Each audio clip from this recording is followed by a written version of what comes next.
Terima kasih atas waktu dan kesempatan. Saya akan memberikan penjelasan tentang pengambilan keputusan partisipatif dalam tugas pengambilan keputusan yang pertama. Pembukanya rangkuman singkat materi. Pengambilan keputusan partisipatif adalah pengambilan keputusan dengan menggunakan teknologi partisipatif atau TOP. Teknologi partisipasi pada dasarnya sistematisasi dan visualisasi proses pengambilan keputusan untuk menyeimbangkan kesempatan bagi semua orang untuk terlibat aktif. Sumber data sekunder ini berasal dari data BPS, lembaga, Bappenas, laporan bulanan perusahaan. Adapun sumber data sekunder antara lain dokumen pemerintah, laporan teknis, jurnal ilmiah beroperasi, dan pengurangan operasi hingga tutup. Dan di dalam forum pasti akan terjadi diskusi. Diskusi di dalam TOP menggunakan metode diskusi dengan pendekatan ORIT atau objektif, reflektif, interpretatif, desional. Pendekatan ini menitikberatkan pada diskusi dalam proses mengalir dari pembahasan pada tahap objektif sampai decision. Metode diskusi ORIT digunakan untuk mempermudah komunikasi dalam suatu kelompok. Di sini kita dapat melihat contoh kasus pengambilan keputusan tentang pengadaan peraturan PPKM di Indonesia untuk menekan angka penularan COVID-19. Wabah pandemi COVID-19 memberikan dampak luar biasa bagi berbagai macam industri di tanah air. Banyak industri yang sangat terpukul akibat banyaknya wabah ini. Di antaranya industri menengah, perhotelan, tekstil, pariwisata, retail kuliner, dan lain sebagainya. Akibat dari pandemi ini bukan hanya dirasakan oleh konsumen saja, tetapi juga pelaku usaha yang terombang-ambing karena harus mempertahankan usahanya di tengah kondisi yang tidak pasti ini. Dalam hal ini, pemerintah sudah melakukan upaya recovery ekonomi. Upaya tersebut menolong jauhnya perekonomian Indonesia agar kembali tumbuh.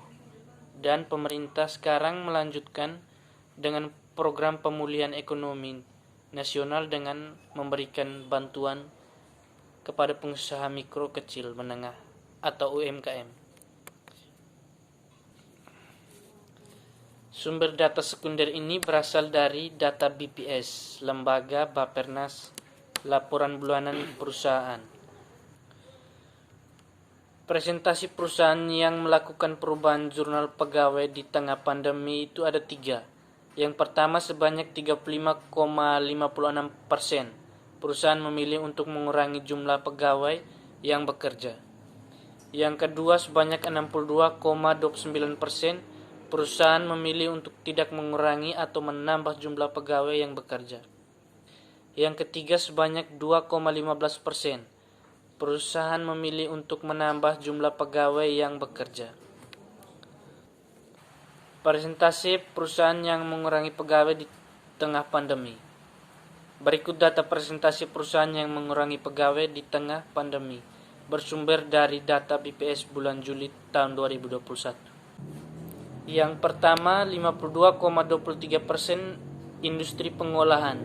Yang kedua, 51,37% industri konstruksi. Yang ketiga, 50,52% akomodasi dan makan minum. Yang keempat, 18,79% industri air dan pengelolaan sampah. Yang kelima, 18% Yang kelima 18,26% industri jasa keuangan. Yang ketujuh 15,30% industri listrik dan gas. Berikutnya presentasi perusahaan yang memberhentikan pekerja dalam waktu singkat.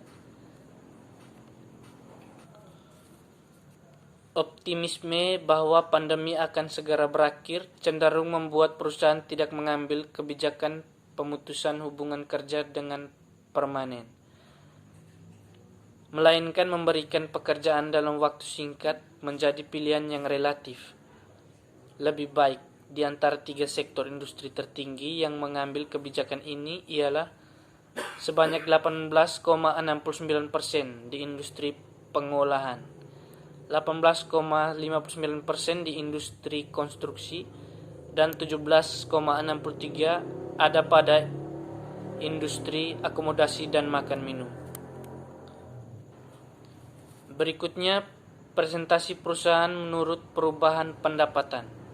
Yang pertama, sebanyak 82,85% perusahaan mengalami penurunan pendapatan. Yang ketiga, sebanyak 14,60% perusahaan mengalami pendapatan tetap. Dan yang ketiga, sebanyak 2,55% perusahaan mengalami peningkatan pendapatan. Analisis SWOT yang dilakukan di sini, yang pertama, analisis kekuatan, peran serta masyarakat dan komitmen untuk menjalankan kebijakan ini dengan baik dan bertujuan untuk menekan laju perkembangan virus. Yang kedua, analisis kelemahan, kurangnya kerjasama dari berbagai pihak. Untuk itu diperlukan kerjasama dan koordinasi antara berbagai pihak agar kebijakan ini dapat berjalan sesuai rencana. Dan yang ketiga, analisis peluang, melakukan langkah strategis lain berupa program vaksinasi untuk mencapai herd immunity sehingga tercipta kekebalan tubuh yang baik untuk meminimalisasi gejala yang mungkin timbul akibat terpapar virus ini. Yang keempat, analisis ancaman. Analisis ancaman ini dari kebijakan PPKM terletak pada kepatuhan masyarakat dalam menjalankan kebijakan yang telah direncanakan pemerintah. Jika masyarakat patuh, maka kebijakan PPKM ini akan berhasil dan pandemi bisa teratasi.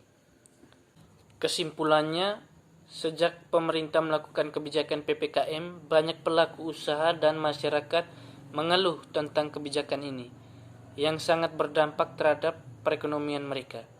Maka pemerintah perlu membuka ruang diskusi publik, agar mereka yang berdampak bisa menyampaikan keluh kesah dan aspirasi atau kritik dan saran agar kebijakan PPKM yang selanjutnya menjadi lebih baik dan lebih menemukan solusi yang terbaik untuk masyarakat ke depannya.